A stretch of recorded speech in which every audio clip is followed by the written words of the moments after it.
Hi అండి అందరికీ ఈరోజు మన రెసిపీ వచ్చేసి గోధుమ పిండి పూరీలు ఎలా చేయాలో చూద్దాం। ఫస్ట్ 2 గ్లాసుల వరకు గోధుమ పిండి తీసుకోండి। గోధుమ పిండి తీసుకున్న తర్వాత దాంట్లో కొంచెం సాల్ట్ మీ టేస్ట్ కి తగ్గట్టు సాల్ట్ యాడ్ చేసుకోండి। తర్వాత కొంచెం ఆయిల్ కొంచెం సరిపోతది పూరీలు కదా ఎక్కువ అవసరం లేదు। తర్వాత వాటర్ వేసుకుంటూ కొంచెం వాటర్ వేసుకుంటూ మంచిగా కలుపుకోవాలి। పిండి ఎంత మంచిగా కలుపుకుంటే పూరీలు అంతా పొంగుతూ సాఫ్ట్ గా వస్తాయి। పిండి మంచిగా కలుపుకోండి। చూడండి నేను ఎలా కలుపుతున్నానో అలా మసాజ్ చేసినట్టు మంచిగా కలుపుకోండి। చపాతీలాగా మరీ మెత్తగా కాకుండా కొంచెం గట్టిగానే కలుపుకోండి।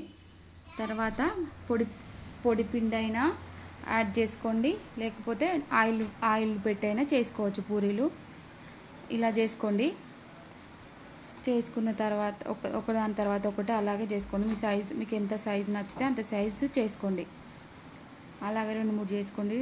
మరీ మందంగా కాకుండా మరీ సన్నగా కాకుండా చేసుకోండి। మరీ మందం అయితే కూడా మంచిగా ఉండవు, మరీ సన్నగా అయితే ఎక్కువ పొంగవు। మీడియం సైజులో చేసుకోండి। నేను చేసి చూపిస్తున్నాను చూడండి, ఈ విధంగా చేసుకోండి సరిపోతుంది, బాగా లావు అవసరం లేదు। ఇప్పుడు డీప్ ఫ్రైకి సరిపడా ఆయిల్ వేసుకోండి। ఆయిల్ మాత్రం హీట్ ఎక్కువ ఉండాలి, హీట్ ఎక్కువ ఉంటేనే పూరీలు తొందరగా పొంగుతాయి, లేకపోతే పొంగవు।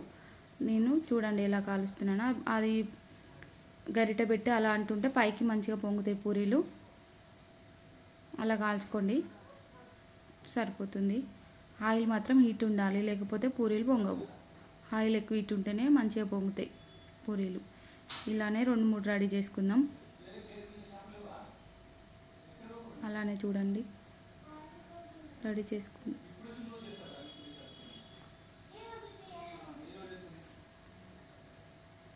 మంచిగా పొంగుతాయి, ఆయిల్ ఎక్కువ హీట్ ఉంటేనే పూరీలు మంచిగా పొంగుతాయి, లేకపోతే పొంగవు। సరేనా ఫ్రెండ్స్, ఇలానే రెడీ చేసుకోండి, క్రిస్పీగా పొంగుతూ మంచిగా ఉంటాయి పూరీలు। సబ్స్క్రైబ్ చేసుకోండి మరి, బాయ్।